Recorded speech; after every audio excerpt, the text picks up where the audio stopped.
Hello friends, welcome to my channel creating traders. Smart money concept की learning series में ये हमारी पहली वीडियो भी है। तो स्मार्ट मनी कॉन्सेप्ट में मैं आपको जो उसके कंपोनेंट्स होते हैं उसको मैं आपको एक एक करके समझाने की कोशिश करूँगा सिंपल वे में कि आप उसको कैसे समझ सकते हैं, उसको यूज कैसे कर सकते हैं। जिसमें पहला आता है ऑर्डर ब्लॉक, सेकेंड आता है फेयर वैल्यू कैप, थर्ड आता है liquidity zone and liquidity sweep, fourth आता है break of structure and fifth आता है change of character. Smart money क्या होता है? स्मार्ट मनी मतलब जहाँ पे बड़े बड़े इंस्टीट्यूशन एंट्री करते हैं मार्केट में, ठीक है। यहाँ बड़े बड़े फंड हाउसेस अपनी एंट्री करते हैं, जिसको वो, ठीक है, जिसको वो अपना प्रोटेक्ट करने, जो उस पोजीशन को प्रोटेक्ट करने की कोशिश करते हैं, और उसको जब वो पोजीशन बनाते हैं तो उसका हम कैसे यूज करके, ठीक है, हम अपनी मार्केट में एंट्री बना सकते हैं और उससे हम एक अच्छा ट्रेड को पा सकते हैं, ठीक है। तो हमें क्या करना है, जहाँ पर बड़े बड़े लार्ज इंस्टीट्यूशनल इन्वेस्टर एंट्री करते हैं, हेज फंड एंट्री करते हैं, हमें उन जगह को फाइंड आउट करना है और उनके साथ अपनी एंट्री बनानी है, जिससे कि हम अपने एक अच्छा प्रॉफिट बुक कर सकें, ठीक है। तो स्मार्ट मनी कॉन्सेप्ट का पहला कंपोनेंट क्या है? Order block. ऑर्डर ब्लॉक होता क्या है, बनते कहाँ पे है, उसको फाइंड आउट कैसे करना है, उसको यूज़ कैसे करना है, हम इसमें उसके बारे में बात करेंगे। तो सबसे पहले आपको क्या देखना है, फर्स्ट पॉइंट इसमें है लास्ट डाउन क्लोज कैंडल।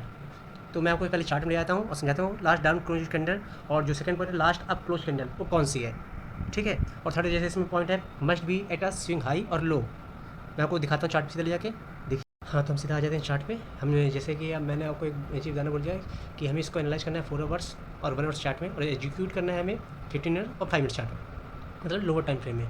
जैसे कि हमारा फर्स्ट पॉइंट था last down close candle. Last down close candle क्या जाएगी, इसके हर जब भी कोई चार्ट मूव करता है तो वो सीधी सी बात है कि एक व्यू के रूप में चलता है।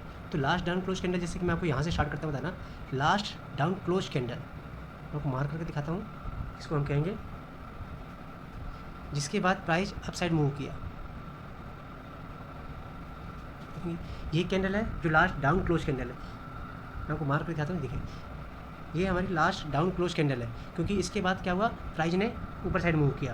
फिर अनदर जब हम दूसरे स्विंग की बात करेंगे तो हमारे पास लास्ट डाउन क्लोज कैंडल कौन सी जाएगी, आपको मार्क करके दिखाता हूँ, ये वाली। तो आपको समझ में आ रहा होगा कि अगर हम लास्ट डाउन क्लोज कैंडल की बात करते हैं तो जो उस स्विंग की लास्ट जो क्लोज कैंडल है, जिसके बाद प्राइस दूसरे तरह रिवर्स होता है, उसको हमको मार्क करना है, ठीक है। इससे फिर हम जब यहाँ की बात करेंगे तो फिर से आपको मार्क कर देता हूँ। तो पहला पॉइंट आपको शायद क्लियर हो रहा होगा कि अगर स्मार्ट मनी कॉन्सेप्ट की जब ऑर्डर ब्लॉक में हम पहली बात करते हैं लास्ट डाउन क्लोज कैंडल की, तो हम किसकी बात करते हैं? जो हमारा सेकंड पॉइंट था last up close candle. Up close candle में क्या है, जो उस स्विंग, तो आप देख सकते हैं ये इस स्विंग की लास्ट अप क्लोज कैंडल है, जिसके बाद प्राइस दूसरी तरफ शिफ्ट किया, दूसरी तरफ मूवमेंट करना स्टार्ट किया। आप देख सकते होंगे, मैं इसको दूसरे कलर से मार्क कर देता हूँ। तो ये क्या हो गया, हमारा लास्ट अप क्लोज कैंडल। हम अगर उसके बाद देखिए अब लास्ट कैंडल उसको आप क्यों मान रहे हैं, क्योंकि उसके बाद से मार्केट ने अपनी डायरेक्शन चेंज कर दी। फिर मैं आपको एक और मार्क करके दिखा देता हूँ इस पर।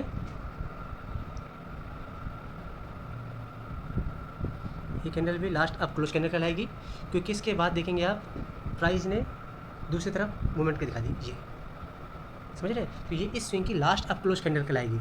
और मैं आपको अभी और आगे मार्क करके दिखा देता हूँ, ये market swing high, swing low,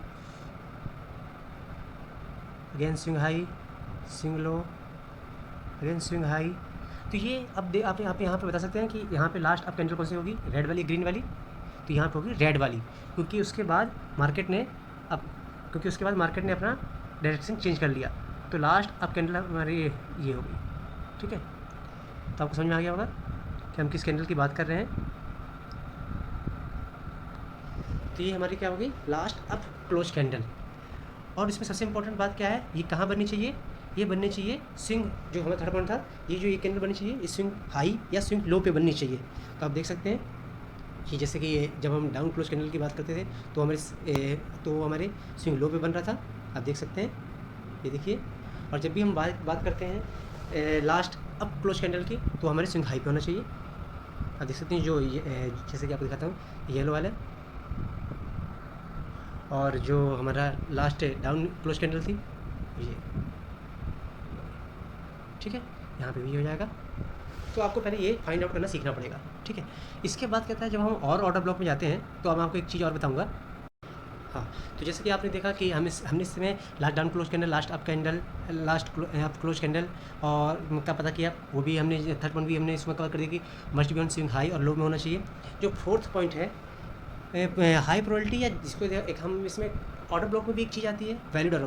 अब हम बात करते हैं चौथे पॉइंट की, जिसको कहते हैं कि हाई प्रोबेबिलिटी और valid order blocks. Valid order blocks क्या होता है? वैलिड और जैसे आपको मैंने पहले ही बता चुका है कि देखिए ये सब हमारे पास जो स्विंग हाई स्विंग लो पे ये ऑर्डर ब्लॉक्स कहलाते हैं, ठीक है। अब मैं इसको पहले क्लियर करके दिखाता हूँ, प्लीज़ वेट करिएगा। हाँ, तो जब भी हम बात करते हैं वैलिड ऑर्डर ब्लॉक की, तो उसके बाद क्या होता है, उस ऑर्डर ब्लॉक के बाद वहाँ पे फेयर वैल्यू गैप होना चाहिए, इनफिशिएंसी क्रिएट होनी चाहिए। इनफिशिएंसी क्या कह सकते हैं, जैसे कि मार्केट डाउन साइड चल रहा था तो उसमें सेलर्स हावी थे। जब उसने अपना चेंज ऑफ डायरेक्शन किया, या जब उसने चेंज ऑफ डायरेक्शन किया, या उसने अपना जब स्विंग लो बनाया, तो वहाँ पे क्या होता है, जब कोई इंस्टीट्यूशन घुसता है, जब कोई हैवी मनी आती है, कोई इंस्टीट्यूशन, कोई बड़े फंड्स जब उसमें एंटर करते हैं, तो प्राइस अपोजिट डायरेक्शन में बहुत तेज़ी से मूव करता है। तो उसमें क्या होता है, एक इनएफिशिएंसी क्रिएट होती है। वो कॉल साइड भी बनती है, वो सेल साइड भी बनती है, मतलब बाइंग साइड भी सेलिंग साइड भी। तो जैसे कि मैं आपको दिखाना चाहूँगा, जब ये वाला ऑर्डर ब्लॉक, मैं आपको इसको ध्यान दीजिएगा, इस ऑर्डर ब्लॉक में मैं आपको दिखाता हूँ। इस ऑर्डर ब्लॉक के बाद फर्स्ट हमें क्या करना है, फर्स्ट कैंडल का हाई मैं आपको मार्क करके दिखा देता हूँ। ये फर्स्ट कैंडल का हाई एंड थर्ड कैंडल का लो, ठीक है। तो फर्स्ट कैंडल का हाई, थर्ड कैंडल का लो को मार्क करना है। और ये जो जोन कहलाता है, ये हमारा होता है इनएफिशिएंसी जोन। अब देखिए, फर्स्ट कैंडल का हाई, ये फर्स्ट कैंडल हो गई, एंड सेकंड कैंडल ये, थर्ड कैंडल ये। तो इसके बीच में जो फर्स्ट एंड थर्ड कैंडल आपस में टच नहीं है, तो यहाँ पे एक इनएफिशिएंसी क्रिएट हो गई। और ये देखिए, जब ये हुई तो ये बाई साइड इनएफिशिएंसी इसमें क्रिएट हुई, क्योंकि प्राइस ने जब इस पॉइंट से, आप देखेंगे जब प्राइस इस पॉइंट से इस पॉइंट पहुंचा, तो यहाँ पे बीच में कोई सेलर नहीं है। आप देख सकते हैं यहाँ पे कोई भी सेलर नहीं है। तो सेलर क्या करेंगे, वो प्राइस को दोबारा उस जगह पे लेके आएंगे, ठीक है। और जो उसको हम जिस कहते हैं फेयर वैल्यू गैप, क्या होते हैं फेयर वैल्यू गैप, एक मैग्नेट्स होते हैं जो प्राइस को अपनी तरफ खींचते हैं। वहाँ पे प्राइस को आना होता है, जब उसको बैलेंस करेगा तभी वो फिर से जिस डायरेक्शन में जा रहा था उसको कंटिन्यू करेगा, ठीक है। तो फेयर वैल्यू गैप कैसे मार्क करते हैं उसको मैं आपको डिटेल में नेक्स्ट वीडियो समझाऊंगा। फिलहाल बस आप ये समझिए, आपको जो स्विंग हाई या स्विंग लो होता है उसमें आपको ध्यान देना है, वो ऑर्डर ब्लॉक को पकड़ना है, उस कैंडल को पकड़ना है। फिर फर्स्ट और थर्ड कैंडल, जो हमारी जो फर्स्ट कैंडल होती है, ये फर्स्ट कैंडल एंड ये होगी थर्ड कैंडल के बीच के गैप को मार्क करना है। और जब तक प्राइस फर्स्ट और थर्ड कैंडल के बीच में नहीं आता है, जब तक हमको बाई साइड, जैसे बाई साइड की इनएफिशिएंसी बनी थी, तो हमको एंटर नहीं करना है। अब देखिए, जैसे ही मार्केट इस ऑर्डर ब्लॉक के पास आया, हम जैसे इसका हाई मार्क कर सकते थे, इसमें आया, उसके बाद नीचे क्लोज नहीं किया इसने। आप देखेंगे इसके नीचे इसने क्लोजिंग नहीं दी है। ये देखिए, मैं आपको दिखाता हूँ, इसका ये लो है, ठीक है। इसका एसएल हमेशा बनता है क्लोजिंग, इसका हमेशा एसएल बनता है क्लोजिंग बेसिस पे। तो इसके नीचे क्लोजिंग नहीं दी है। ये यहाँ पे आके इसने क्या किया, लिक्विडिटी स्वीप करिए। जो लोग कॉल साइड बैठे होंगे, रिटेलर्स बैठेंगे। लिक्विडिटी क्या होती है, लिक्विडिटी में क्या होता है, रिटेलर्स का पैसा खाया जाता है। तो रिटेलर्स जो बैठे होंगे कॉल साइड जाने के लिए, ऊपर साइड जाने के लिए, उनका यहाँ पे मार्केट ने पैसा खाया, बगल सेलर से उनको डराया, उनको निकाला। तो मैं आपको क्विकली एक बार रिमाइंड कर देता हूँ कि जब भी हम ऑर्डर ब्लॉक की बात करते हैं तो किन किन चीज़ों को ध्यान देते हैं। सबसे पहला पॉइंट था हमारा लास्ट डाउन क्लोज कैंडल। तो लास्ट डाउन क्लोज कैंडल आप देख सकते हैं, लास्ट डाउन क्लोज कैंडल ये वाली हो गई, ये हो गई, ठीक है, ये हो गई, ये लास्ट डाउन क्लोज कैंडल है। जब हम लास्ट अप क्लोज कैंडल की बात करते हैं तो हमारा ये वाला कैंडल हो गया, यहाँ पे ये कैंडल हो गया और यहाँ पे ये कैंडल हो गया, ठीक है। इसके बाद वो हमेशा स्विंग हाई या स्विंग लो में होना चाहिए। आप देख सकते हैं ये स्विंग हाई स्विंग लो पे है, ठीक है। और फोर्थ पॉइंट क्या था, वैलिड ऑर्डर ब्लॉक होते हैं वो क्या होते हैं, और हाई प्रोबेबिलिटीज़ को ऑर्डर ब्लॉक कहते हैं। उसके बाद उसमें क्या होता है कि जो लास्ट क्लोज कैंडल रहती है, उसके first candle and third candle के बीच में गैप होना चाहिए, इनएफिशिएंसी क्रिएट होना चाहिए। तो वो ऑर्डर ब्लॉक हमारा वैलिड ऑर्डर ब्लॉक कहलाता है। और वो एक हाई प्रोबेबिलिटी होता है, अगर मार्केट उस बीच में आएगा तो मार्केट वहाँ से एक रिजेक्शन की हमें अच्छी उम्मीद होती है, और मोस्ट ऑफ टाइम प्राइस वहाँ से रिजेक्ट होता है और सेकंड अपोजिट साइड मूव करता है, तो हमें वहीं पे ट्रेड लेना होता है। तो आई होप आपको ये कॉन्सेप्ट जो है ऑर्डर ब्लॉक वो समझ में आया होगा।